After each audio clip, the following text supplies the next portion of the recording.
Elecciones sirven ante todo para los profesionales de la política, los industriales de la comunicación. Antes los hombres políticos trabajaban para su reelección, administrando clientelas diversas, magnificando el ciudadano elector y a la vez dejándolo en un papel dependiente. Es como una película donde hay profesionales y hay espectadores. El ideal sería pensar en un ciudadano que sería un verdadero demócrata, que se hace un juicio sobre el gobierno de su país y cuando esté consultado en fechas regulares exprese su acuerdo y su desacuerdo, luego vuelve a sus preocupaciones. En la realidad vemos una crisis de la representación que sería como un tercer nivel de la democracia. Nos preguntamos cómo legitimar la ley del número, es lo que explicaba en su carta Carlos López. Nos preguntamos cómo legitimar la ley de la mayoría silenciosa, cómo volver el número razonable. Nos han enseñado que el sufragio es un instrumento racional de participación popular, un método de legitimización, de selección de las élites gobernantes, un ritual sacralizado, un artificio necesario para garantizar la cohesión social, un medio para expresar los conflictos. No hay que decirse todos son una basura. Esto es muy populista en el rechazo, es un rechazo populista. Hay que preguntarse cómo mejorar el sufragio universal. Vemos las promesas y nos dan risa. Hubo en esta campaña la promesa, por ejemplo, de cambiar de capital. Es como la promesa de instalar el campo en la ciudad y la ciudad en la pradera, o traer el mar al Zócalo, o suprimir la maldad. Yo vi un anuncio de señoras que están hablando de que ya van a poder amar.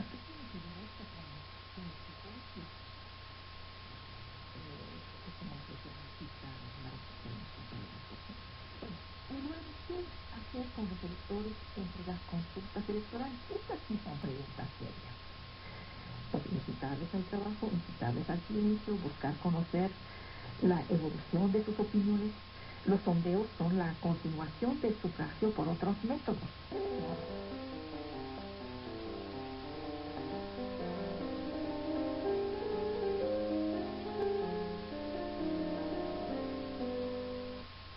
Podemos recordar, don Juan, que Hobbes, Rousseau, Locke fueron liberales políticos. Por supuesto que me considero como una liberal en política.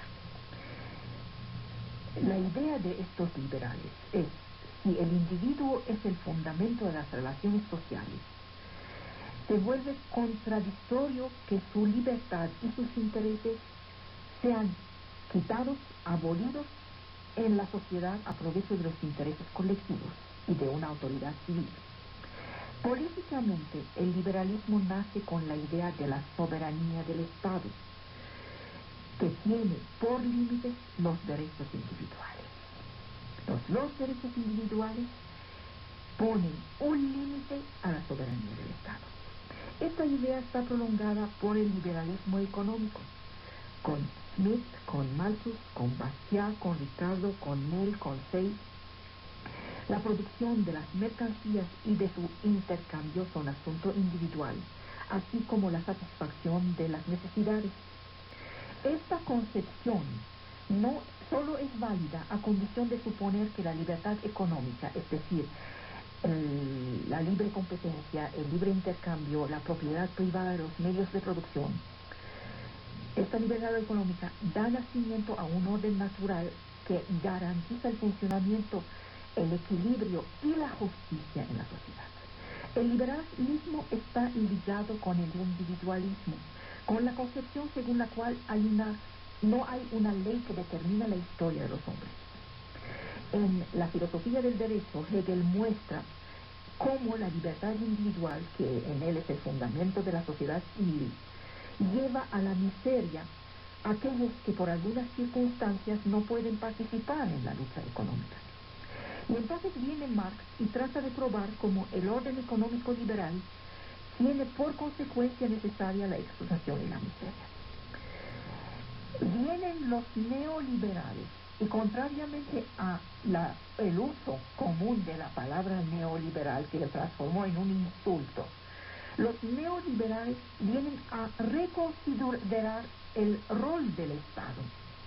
Este ya no es el órgano económico neutro que administra los bienes colectivos improductivos y aplica la ley, sino que debe intervenir para planificar la economía y garantizar los individuos, los derechos de los individuos, contra las injusticias sociales. Es decir, exactamente lo contrario del uso pedestre de la palabra. Las intervenciones del Estado, sin embargo, no deben ser autoritarias, sino pasar siempre por la mediación de las voluntades individuales. Las limitaciones que encontró el desarrollo del Estado benefactor, del Estado Providencia, han llevado a una renovación importante del pensamiento liberal contemporáneo. No solo sobre los templarios, sino sobre las órdenes de los monjes guerreros, los monjes militares. La gente habla de los templarios porque es lo que es el mito, es lo que se sabe. Fueron mucho más que eso. Los órdenes de monjes militares fueron, en la época de las cruzadas, primero, porque es anterior a los templarios, los caballeros hospitalarios, luego los templarios y luego los teutónicos, los caballeros teutónicos. Estos son los tres grandes. Y además, en España, varios órdenes que trabajaron no en Tierra Santa, como fue el origen de los demás, sino en la misma reconquista española. Entonces, voy a tratar de calmarme. Bien. Mire, yo tengo muchos deberes como ciudadana mexicana y le puedo asegurar que los cumplo todos. Estos deberes me dan algunos derechos, al igual que los de ustedes. La ley me sigue limitando en algunos derechos. La ley exige que sea mexicana de nacimiento para ocupar algunos puestos. Bueno, lo asumo así. No estoy de acuerdo, pero lo asumo así. No estoy de acuerdo porque pienso que un ciudadano no puede ser de segunda. Hay ciudadanos y punto. No hay primera, segunda y tercera. Esto es una secuencia arcaica de la forma en que imaginemos el Estado y los derechos ciudadanos. Por ejemplo, en Estados Unidos, Madeleine Albright tiene exactamente la misma situación que yo. Nació en Checoslovaquia. Kissinger tiene exactamente la misma situación que yo. Nació en Alemania. Y sin embargo fueron ciudadanos de primer plan del país que los adoptó y que ellos adoptaron. Bueno, no es el caso nuestro. Pero la ley no dice que tengo todos los deberes y ningún derecho. Eso sería en el caso de que yo fuera esclava. El tiempo de la esclavitud, maestra, se acabó, incluso en México. No acepto tener todos los deberes, incluyendo el de consagrar mi vida a educar a sus hijos y no tener ningún derecho. Uno de mis derechos es expresarme libremente. El filósofo, lo he repetido muchas veces, no es aquel que está en su torre de marfil. El filósofo nació de su preocupación por la ciudad. El filósofo actúa en la ciudad. Filósofo activo fueron Platón, fueron Aristóteles y todos los demás. Los que no aceptaron participar en la vida de los hombres fueron filósofos menores. En ese sentido es como me expreso.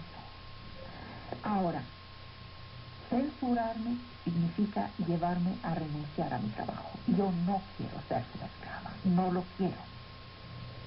No acepto por un mínimo de dignidad nada más tener deberes hacia la gente y ningún derecho. Por lo tanto, voy a seguir diciendo mis opiniones en política y en religión, que son los dos temas en que más me insultan, aun si no corresponden a la opinión que ustedes manejan. Gracias por llamar, Alejandra. Convencerme de que Krishnamurti es de los buenos. Puede ser de los buenos, no es de los míos. Te voy a decir por qué muy rápidamente en los límites que puede darme una respuesta y en el tiempo de programa.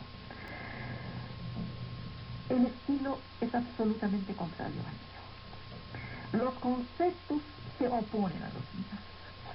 Cuando se me dice solo cuando la mente comprende su propio mecanismo, cuando comprende su propio funcionamiento, eso no se hace por voluntad, Luis.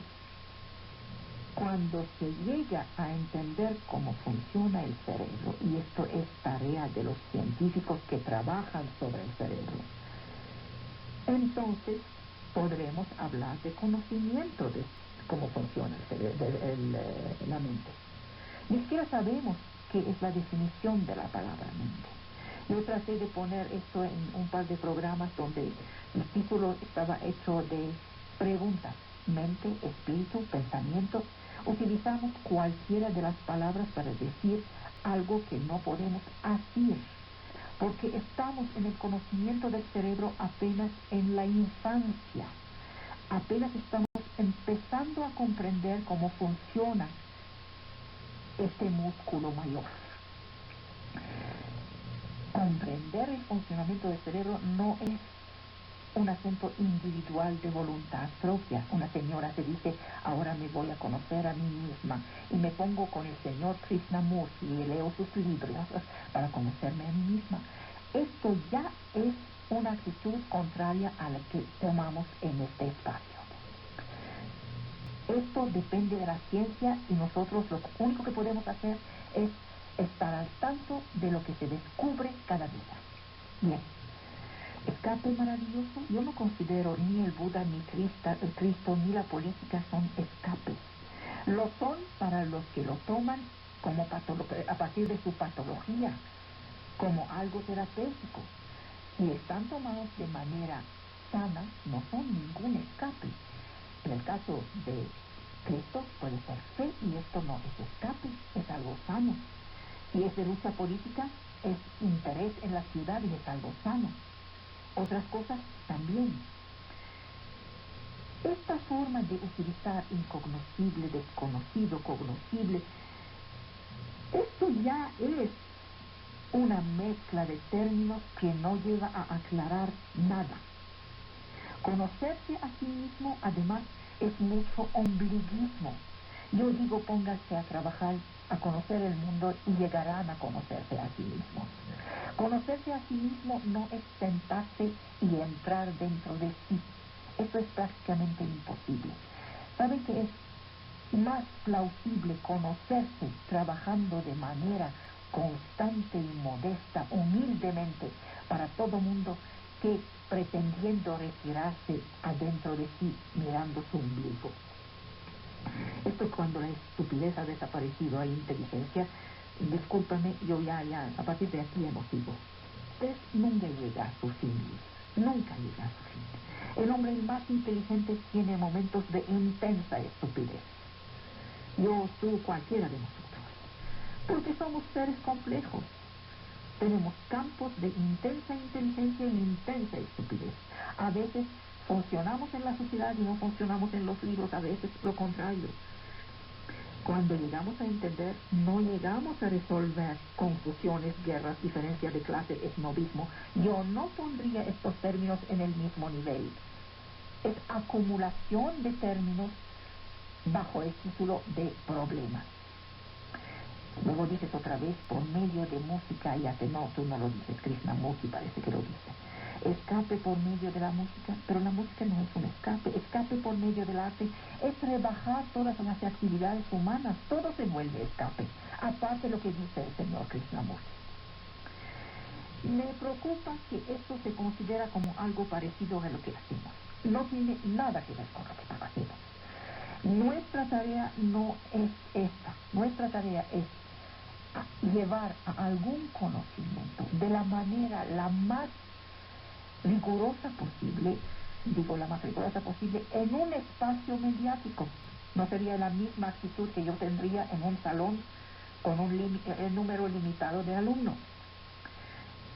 El límite que me pone el medio y el tiempo me hace decir lo más riguroso posible que no es mucho. Y luego llevar a que piensan a partir de este conocimiento, es decir, responder primero a la pregunta ¿qué sabes? Para poder tener alguna idea de las cosas y no quedarse nada más en la opinión.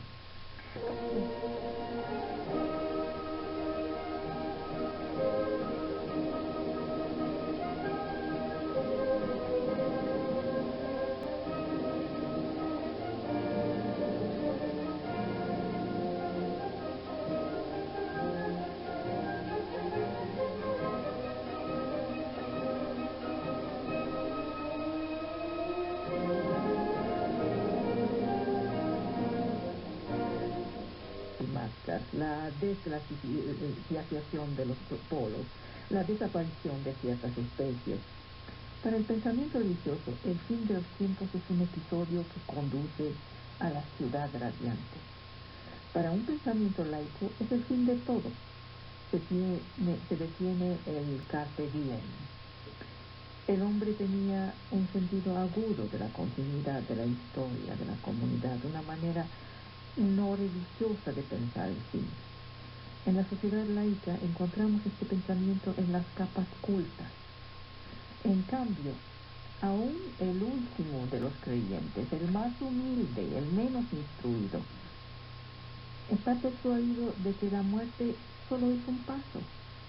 El judeocristianismo ha inventado la historia como recorrido, y esta historia se centró sobre pasos sucesivos. La única cosa que desaparecerá el día del juicio final es el purgatorio. El purgatorio es una invención reciente. La función del Apocalipsis no es de hablar del fin del mundo. Se trata de evocar la Jerusalén celeste. Hoy, toda una literatura trata de poner en relación los eventos trágicos que vivimos con algunos pasajes de la Biblia. En cada siglo se han interpretado algunos eventos en relación con el texto apocalíptico. El cometa, la vaca que tiene 2 cabezas, todo eso se interpreta como signos anunciadores del fin dramático de la especie humana. Esta necesidad de pensar el fin del mundo es una especie de ilusión óptica ligada al hecho de que los hombres son mortales. Los seres humanos son los únicos animales que saben que deben morir. El hombre transfiere esta idea fundamental sobre el universo. La experiencia nos ha enseñado que vamos a morir, pero no tenemos esta misma experiencia en lo que concierne al universo, porque nadie vivió el fin de un universo. Esta transposición es un error lógico. No se puede aplicar al mundo las leyes que el mundo impone a sus objetos. Toda cosmogonía procede de esta personificación del universo, considerado como un gran viviente. Pero el universo no es un animal. Los astrofísicos nos dicen que el universo dura desde hace unos 13.000 millones de años y que durará quizá todavía varios cientos de miles de millones. El fin del tiempo de los tiempos no es el fin del tiempo. Ustedes y yo estamos destinados a morir. La humanidad también probablemente, y las galaxias que conocemos. Pero esto no significa que el universo va a desaparecer. Es el sentido positivo del mensaje del Apocalipsis, aún para los que no creen. Además, nuestras ideas sobre el universo siguen siendo muy imprecisas. Sabemos casi todo sobre el cuerpo humano, no sabemos casi nada sobre las dimensiones reales del universo.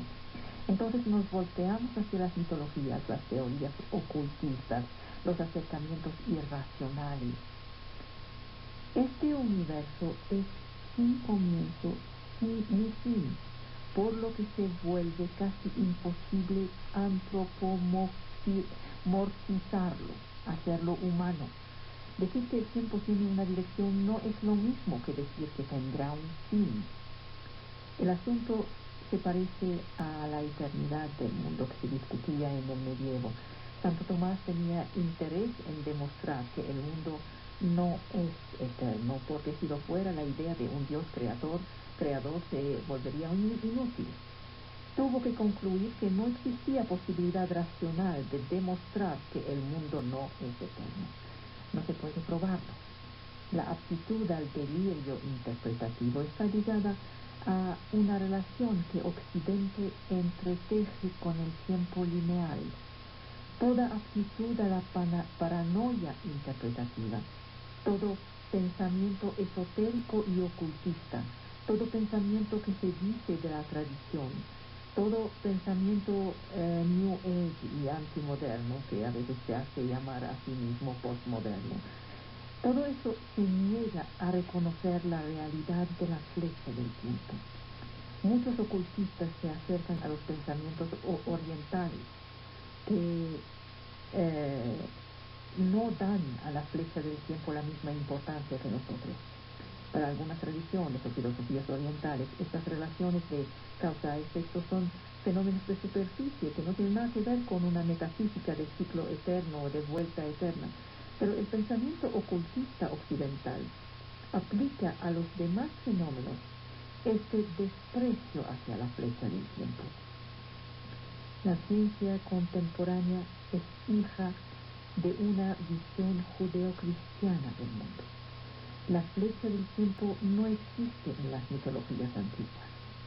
La flecha del tiempo es un invento del cristianismo heredero del judaísmo tradicional. Debemos pensar en una historia terrestre que va del presente al futuro, sin vuelta posible. Luego creemos que empieza una historia celeste. En cambio, el pensamiento esotérico, que reaparece después del Renacimiento, es un pensamiento de la vuelta eterna. Según este pensamiento, todo lo que podía ser dicho había sido dicho ya en la más lejana antigüedad, y solo se trataba de redescubrir una sabiduría oculta. La misma forma de ser que tienen los astrólogos, por ejemplo. Esto ya ha sido dicho hace 3 o 4 mil años, por lo tanto tiene la fuerza de la alcurnia. Según esto, no hay progreso del conocimiento. En Polinesia, en Melanesia, cuando los navíos europeos aparecieron, estos pueblos han imaginado que unas divinidades desembarcarían para aportarles la felicidad. Esta es una actitud milenarista. Para los antiguos mexicanos, Cortés y sus soldados encarnaban unos dioses venidos del mar. Cortés aprovechó la credulidad de los mexicanos y ha destruido esta civilización sin ningún remordimiento. Esta civilización ha muerto por causa de su propia ilusión milenarista.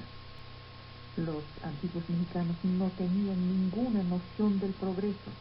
En cambio, la modernidad se ha construido sobre la noción del progreso. Esta es su gran mito. Nuestra civilización occidental nació a partir de la idea de una cierta dirección de la historia. Pero hay 2 maneras de entender la noción de progreso. Una es que jamás se vuelve para atrás. La otra es que todo lo que viene después es mejor que lo que existía antes. Esas 2 ideas no son idénticas. El siglo XIX había divinizado la idea del progreso, como si fuera un perfeccionamiento infinito. Esta idea es el gran pecado de la civilización moderna. Nuestro siglo ha entendido que el progreso no es forzosamente continuo. Puede conocer reversos. El siglo XIX marca a la vez la gran celebración del progreso y el comienzo de una crisis moral profunda. Ha producido un fundamentalismo del progreso. La ecología representa quizá el momento el más importante de este cuestionamiento del progreso. Eso era una cuestión de dinero. Hay que preguntarse cómo es que tal cosa ha podido ocurrir, cómo un error tan grosero ha podido ser cometido por los genios que inventaron la informática contemporánea. los hombres que han transformado radicalmente nuestra manera de pensar, de trabajar, de comunicar. No eran hombres de Neandertal que tenían una idea imprecisa del pasado y del futuro, sino hombres que conocían la historia, que habían aprendido que los siglos tienen la costumbre de sucederse uno a otro. ¿Cómo no han realizado hace menos de 30 años que su software no funcionaría después del año 2000? Solo hay dos explicaciones posibles. La primera es que sabían perfectamente lo que hacían, pero su preocupación era vender un producto conveniente en los años 80. Lo hicieron entonces sin preocuparse del futuro. 20 años eran una distancia temporal que no correspondía a las dimensiones de su inversión, tanto moral como financiera. La segunda explicación es que los informáticos estaban tan acostumbrados a una economía fundada sobre el corto plazo de los productos, que no pensaban que lo que se vendió en principios de los 80 estaría aún en función en diciembre de 99. Si han razonado así, han cometido un error fatal. Han olvidado que todo el hardware y todo el software pueden renovarse, pero que la memoria, ella, sigue siendo siempre la misma. Desde los años 80, un banco ha cambiado sus aparatos y sus programas informáticos varias veces, pero cada nuevo programa ha tenido que tragar la memoria precedente.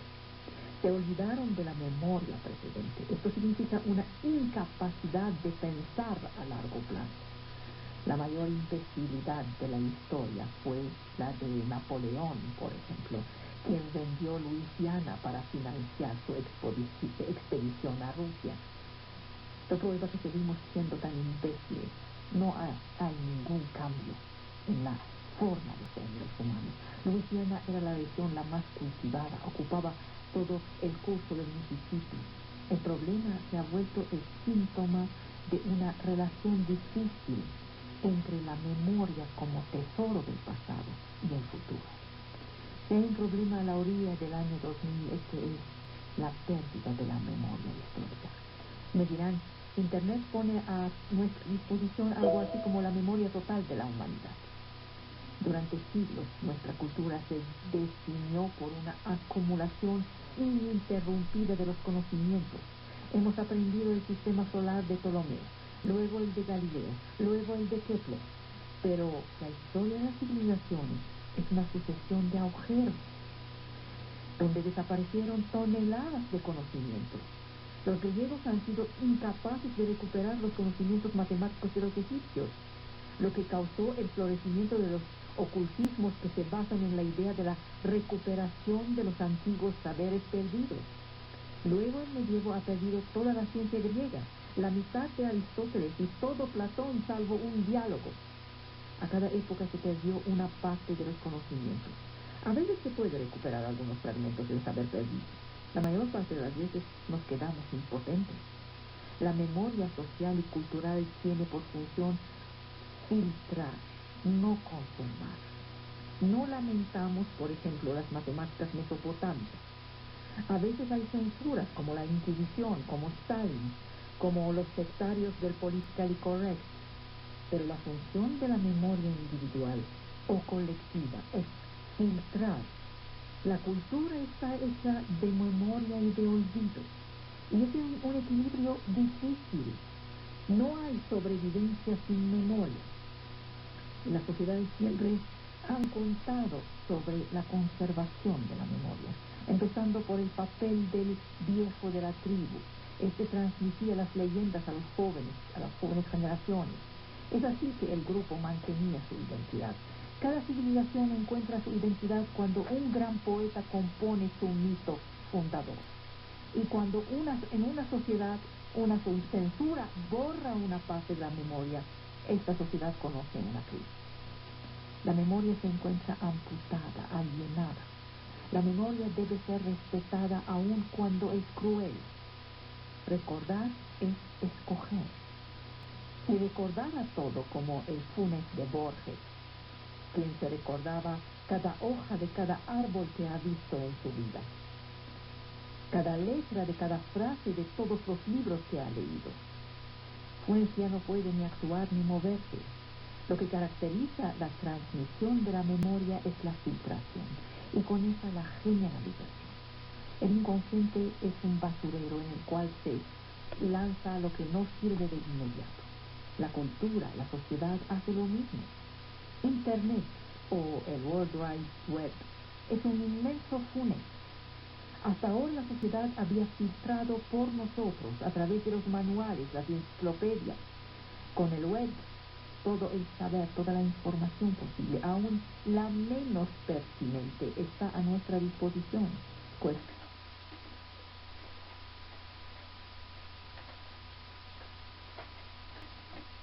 Nuestra sociedad se prepara a tener una cabeza electrónica construida sobre el modelo de la cabeza de Funes, el memorioso. La incapacidad de filtrar es la incapacidad de discriminar. 14 millones de sitios es nada. No podemos escoger. Esta memoria es del todo abruma. Hemos agrandado nuestra capacidad de acumulación de la memoria, pero aún no hemos encontrado el nuevo parámetro de la filtración. Hay que crear un arte del olvido. Es imposible inventar una técnica para olvidar, porque es imposible olvidar voluntariamente. Hay en las artes mnemotécnicas del Renacimiento un capítulo sobre los medios de olvidar lo que es ridículo, pero el olvido es accidental, es involuntario, no es un arte. Puede ser favorecido por el exceso de información. El olvido depende del azar, no puede ser programado. Moralidad. Frente al web no disponemos ni de una regla para seleccionar la información, ni de una regla para olvidar lo que no merece ser conservado. Solo disponemos de algunos criterios de selección en la medida en que estamos intelectualmente preparados para enfrentar la prueba.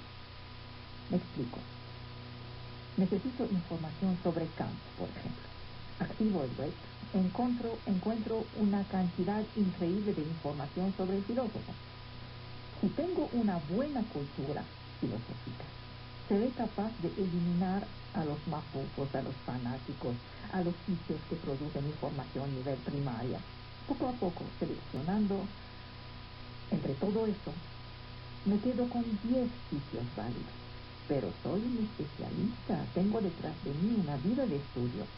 Los demás, los inocentes que buscan en el web lo que hay que saber sobre Kant, serán más perdidos que el chico pueblerino que solo encuentra en la casa de un cura una vieja historia de la filosofía escrita por un jesuita del siglo XVIII. En ausencia de un partido o de una iglesia, la gente recurre a las sectas para encontrar una autoridad que se encarga de filtrar las informaciones en lugar de Dios. La libertad de opción entre una multiplicidad de informaciones es positiva para los ricos, los intelectuales, los que son capaces de discriminación crítica, no para los pobres. Vamos hacia una nueva división de clases, ya no fundada sobre el dinero, sino sobre la capacidad de ejercer su espíritu crítico y de escoger la información. ¿Cuáles soluciones hay frente a esta mundialización de la memoria? Un aprendizaje de la selección. Frente a una información total a los Funes, cada quien tiene una opción. Antes existían opciones privilegiadas. La opción católica, la opción marxista, la opción reaccionaria. Se podía prever de qué manera la información sería seleccionada según si el texto de referencia era la Biblia o el Capital. Ahora cada quien hace una opción totalmente imprevisible. 6.000 millones de habitantes en la Tierra, 6.000 millones de opciones ideológicas. El resultado son identidades sin mediación de grupos. Yo no sé si una sociedad así tiene alguna posibilidad de funcionar. El individuo reclama criterios, jerarquías. Nadie en su vida personal es capaz de construir criterios. Por eso aceptamos el filtro de la memoria colectiva. Imaginen que se nos pida olvidar todo lo que hemos aprendido sobre astronomía. Cada quien en el curso de su vida tendría el deber de reconstituir el sistema planetario observando la carrera del Sol. Sería insensato. Necesitamos que una cultura precedente haya filtrado estos conocimientos y nos haya dado una descripción coherente del sistema planetario. No importa que sea errónea, fíjense. Hemos vivido tranquilamente durante milenios confiando en el sistema de Ptolomeo. La Tierra siguió dando vueltas y no hemos muerto. Desde entonces, Galileo ha entendido algo más que nos ha permitido ir a la Luna, pero hubiéramos podido vivir muy bien con un sistema falso a partir del momento en que era coherente. Se hacían críticas marginales, se agregaban epiciclos. Es imposible pedir a cada ser humano construir un sistema así en el curso de su vida. ¿Recuerdan cuántas veces he dicho, es imposible pedir a cada quien reinventar el fuego? Hoy, aun si se da a cada uno de nosotros la totalidad del saber, aun si imaginamos que en medio de este laberinto cada quien es capaz de construir su propia memoria, tendríamos una sociedad de 6.000 millones de memorias, una sociedad que hablaría 6.000 millones de lenguas diferentes. Miren, voy a decir algo muy cruel para los autodidactas. Se puede encontrar a verdaderos genios entre ellos, pero siempre les falta algo. La fuerza de la educación regular, formal, con sus filtros, es de situar los conocimientos en la medida en que los observemos. La Torre de Babel son gente que hablan 70 lenguas diferentes, pero el web va a producir millones de enciclopedias diferentes. Miren, ¿qué hacen los negacionistas, por ejemplo, los que niegan los crímenes nazis? Hacen esto, relacionan de una manera personal todos los elementos de información que circulan en la enciclopedia histórica. Desechan algunos elementos, resaltan otros, no siguen criterios colectivos. Esta lógica perversa podría volverse la lógica del web. Cada quien produciría sus propios criterios para seleccionar la información. Es la historia a la carta, el día en que desaparecerá toda norma común, porque cada quien podría inventar su propia lectura de los eventos históricos y científicos. No quedaría ninguna base común para dar razón a nuestra aventura colectiva. Ahí surge el problema del almacenamiento, conservación de una memoria cada vez más pesada. Supongamos que se logre amaestrar una memoria estándar, accesible, una enciclopedia de enciclopedias. Díganme cómo conservarla. ¿Bajo forma de libro? No, esto era posible en la época de Diderot, no después.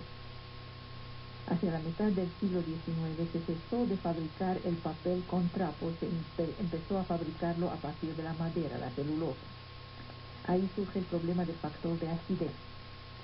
Un incunable impreso en el siglo XV aún está fresco hoy. Un libro actual tiene una esperanza de vida media de 70 años, cuando mucho. Las obras de los años 40-50 están en pedazos. ¿Cómo salvar la información? Me dirán, con los microfilms es muy caro. Habrá que abrir página por página. Y y hay bibliotecas que tienen millones de libros. Jamás se podrá tratar todos los libros. Hay que hacer una selección. Ahora díganme quién la hará. ¿Cómo será escogido el comité que será encargado de ella? ¿Quién se atreverá a decidir que López va a sobrevivir y que Pérez será eliminado? La verdadera selección de la memoria sigue el ritmo de las generaciones. Es una sociedad entera que discute y decide de lo que debe sobrevivir.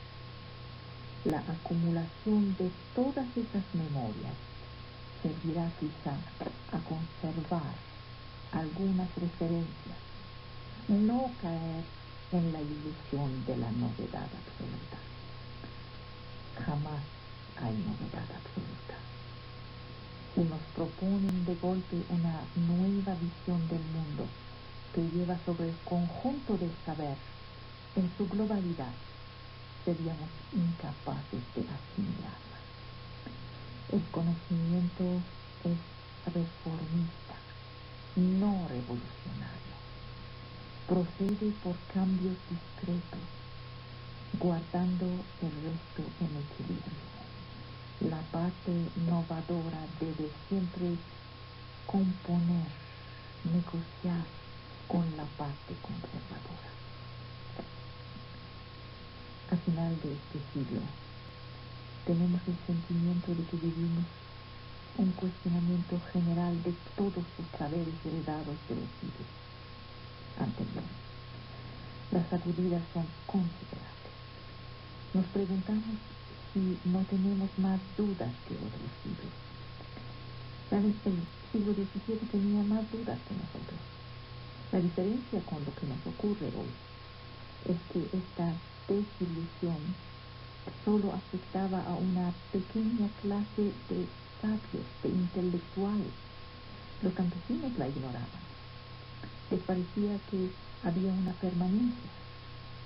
Hoy también hay ciertas certidumbres permanentes. Dejemos fuera a las sectas revolucionarias, dejemos fuera a los locos. Sabemos que nuestra manera de construir casas, por ejemplo, es válida a partir del momento en que quedan paradas por un cierto tiempo, que no caen. Nadie aún ha propuesto nuevas reglas de solfeo, otro ejemplo. Nuestro siglo no es el único en haber conocido sacudidas en el edificio del saber. Pero nosotros vamos más rápido. Este es el problema. Hubo otras épocas donde los límites entre lo imaginario y lo real eran muy delgados. Los griegos, los romanos mezclaban realidad y ficción sin una línea de demarcación. La gente del medievo veía unicornios en el bosque. La modernidad nos acostumbró a fijar una línea de demarcación entre lo imaginario y lo real. Hoy la gente a veces no percibe la diferencia entre una realidad virtual y una realidad real. Ejemplo, un fenómeno japonés. Lo leyeron en los periódicos. Una mujer que se llama Yoko se volvió una vedette célebre. Bien, Yoko no existe. Ha sido producida por computadora, juntando a elementos que se suponía representan lo óptimo. Yoko pasa en la tele, habla con otros invitados. Yoko es muy popular, mucha gente le escribe. Lo virtual no es lo que antaño se llamaba el imaginario colectivo. Nadie jamás ha escrito cartas a Caperucita Roja, pero escriben cartas a Yoko. En cuanto al problema de la violencia en televisión, ya no se trata de una confusión entre lo virtual y lo real, sino de imitación. Si hay 2 suicidios en primera plana de los periódicos, habrá un tercero al día siguiente. La violencia en tele engendra una violencia mimética. Existe otra forma de violencia que es virtual, que es la contenida en los dibujos animados o en los juegos de video. Es la verdadera confusión entre lo virtual y lo real. de una cierta forma, ser mediatizado es ya pertenecer al mundo virtual. Ahora entienden por qué insisto tanto en que no busquen, no tomen además en serio la vida privada de la gente. Somos los que estamos mediatizados, dos seres en una misma persona.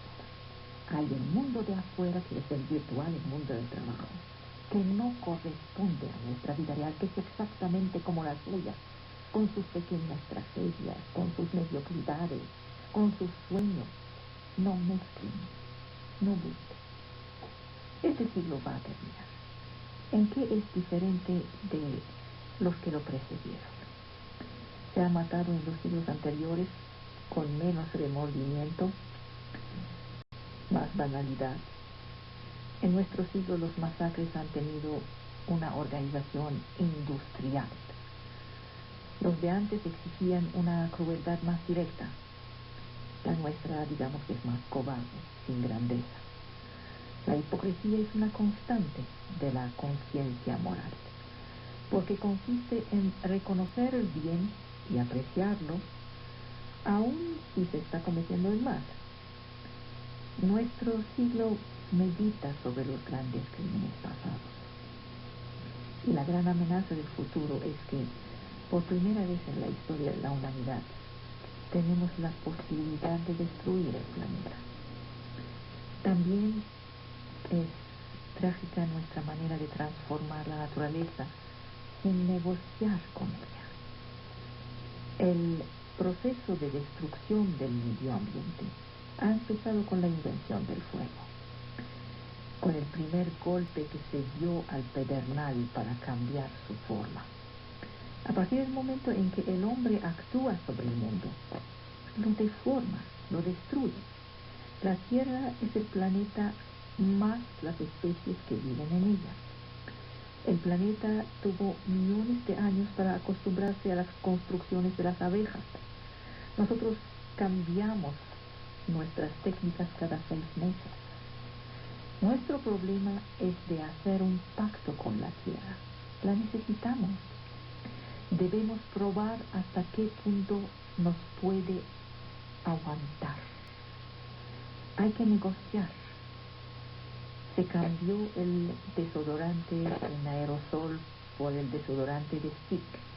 Es un ejemplo de negociación lograda. La de los carros de gasolina no se ha logrado todavía. Tenemos una reflexión inscrita en el corto plazo. Todos los inventos nacidos a final del siglo XX se basan sobre el principio de la corta duración.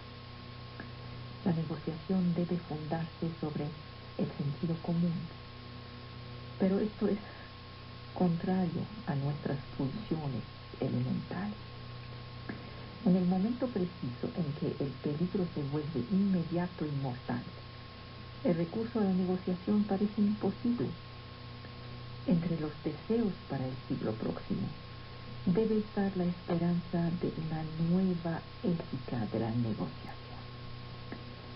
Hace menos de 50 años que reina la locura del objeto nuevo. Nos volveremos poco a poco una civilización menos derrochadora, espero. El progreso no es lineal.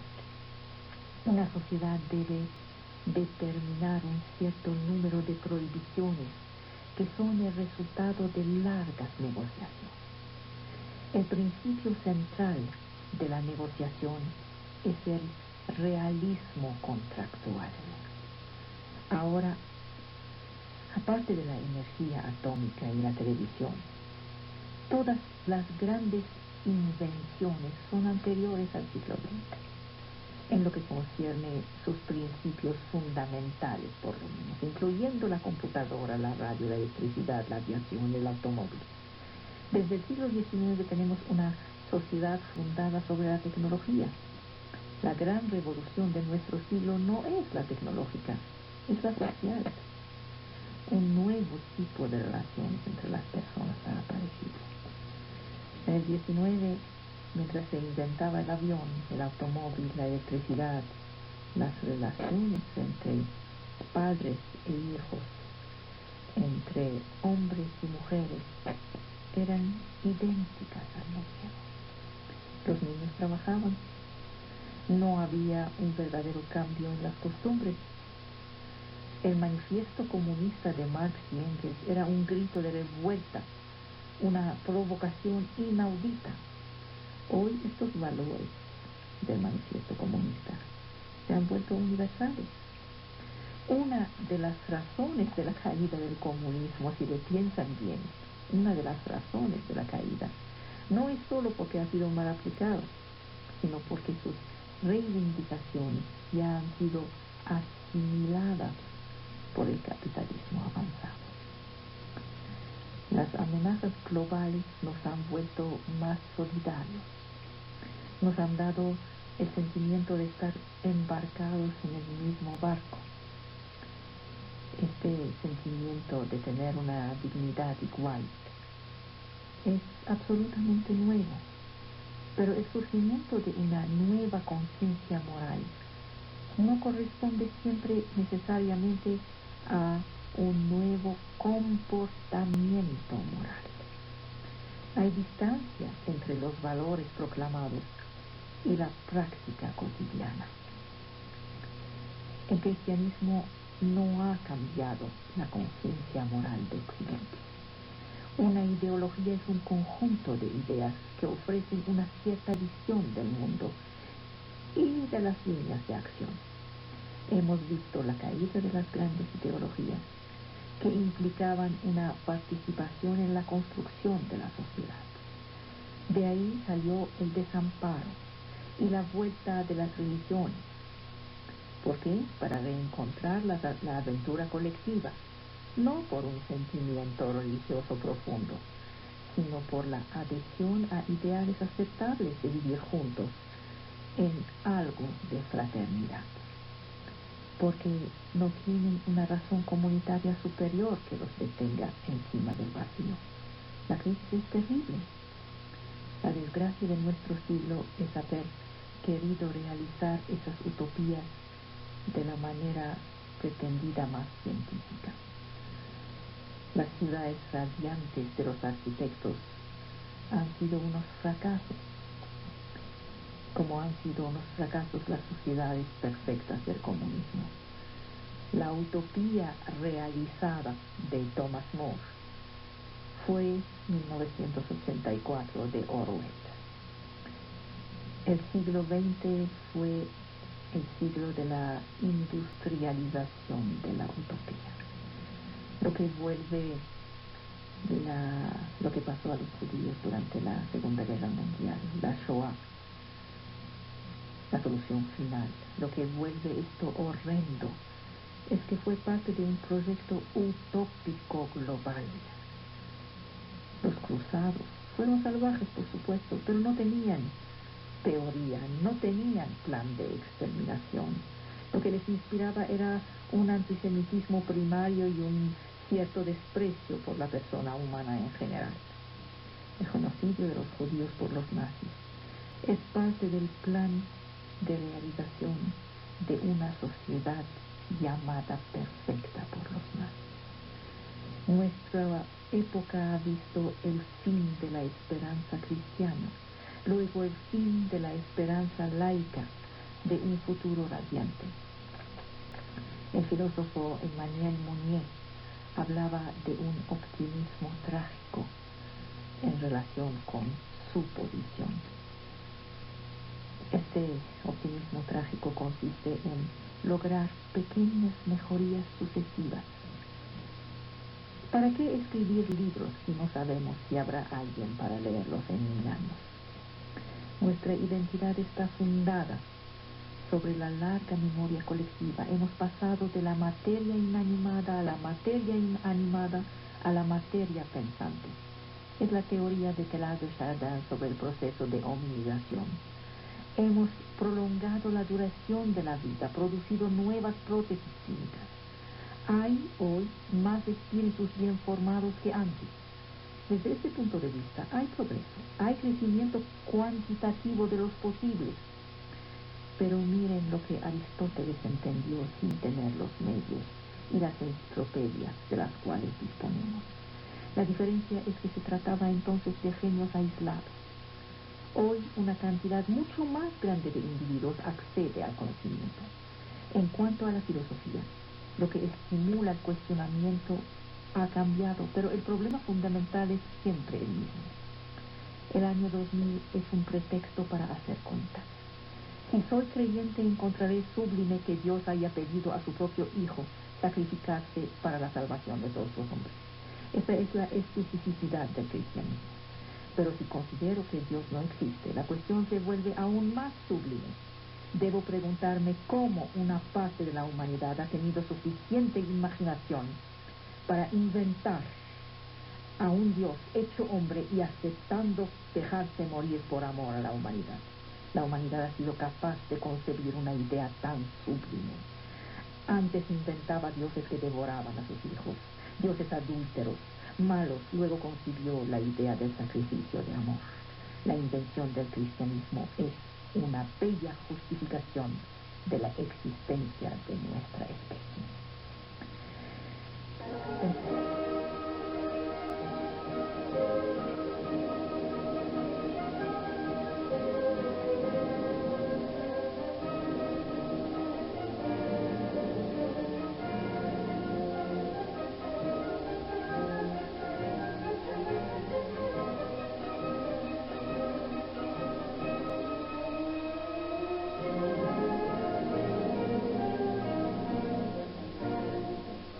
La palabra eunuco designa los guardianes del harén oriental, mientras que la palabra castrato designa un cantor italiano de los siglos XVII y XVIII, operado antes de la edad de la muda de la voz, a fin de conservar la voz del niño. Los castrati cantantes aparecen en Roma, en la Capilla Sixtina, en 1562 y terminan su carrera en 1825 con Giovanni Battista Velluti, el último de ellos que tuvo carrera. La mutilación sexual masculina no es práctica únicamente de esta parte de la historia de la cristiandad. Es una práctica que tampoco es propia de la sola historia de la música. Se presenta en los usos colectivos religiosos y profanos de muchísimas geografías. ¿De dónde salió? La ejecución de las partes agudas era un problema. Para obedecer a San Pablo en su primera carta a los Corintios, pide a las esposas de callarse en las iglesias. Así que es prohibido a las mujeres cantar en los lugares de culto. En 867, durante el concilio de Constantinopla, se condenaron los sacerdotes que practicaban la castración de los niños. Tenemos algunos testimonios de la presencia de cantantes castrados desde el siglo IV. Estos atravesaron las fronteras, difundieron su canto en la iglesia occidental, como por ejemplo el famoso Manuel, quien tuvo una gran influencia sobre el canto sacro en Rusia. Se volvió incluso obispo de Smolensk. En España, bajo la dominación árabe, sabemos por el gran libro de la música de Alfarabi que este uso existía en el siglo X. Don Sebastián de Portugal relata que unos sacerdotes castrados cantaban en las partes agudas. A mediados del siglo XVI, las voces de los niños que aún no habían mudado, se llamaban voces blancas, realizaban en las iglesias, en los coros, las partes de soprano y de alto, así como en las partes solistas. Estaban muy apreciados, muy bien pagados. Encontramos huellas en la capilla de Viena, en la del Papa Clemente VII, en la capilla real de Inglaterra bajo Enrique VIII. Las protestas emitidas contra las iglesias que monopolizaban a los niños incitaban los eclesiásticos a reemplazar las voces blancas por los falsetistas, que tenían más soplo y eran más profesionales. Los castrati reaparecen en Italia en 1550. Algunos llegan de Constantinopla, donde andaban muchos venecianos. Además, unos castrati españoles llegan a Italia después de 1492. En el siglo XIV, la capilla musical se encontraba en los apartamentos del Papa en el Palacio del Vaticano. La llamaban Capella Pontificia, se vuelve Capilla Sixtina. La capilla de la Basílica San Pedro se llama Capella Giulia. En septiembre de 1589, una bulla oficial de Sixto V autoriza oficialmente la presencia de castrati en el coro. Se les llama spadoni. Entran dos sopranos españoles, uno Francisco Soto, es ordenado sacerdote, tiene un talento musical muy grande, dicen. En 1590 dirige la capilla papal, publica en Roma y en Ferrara 5 importantes antologías de laudas espirituales a 3 y 4 voces. Cantó hasta los 80 años, fue también profesor de Vittorio,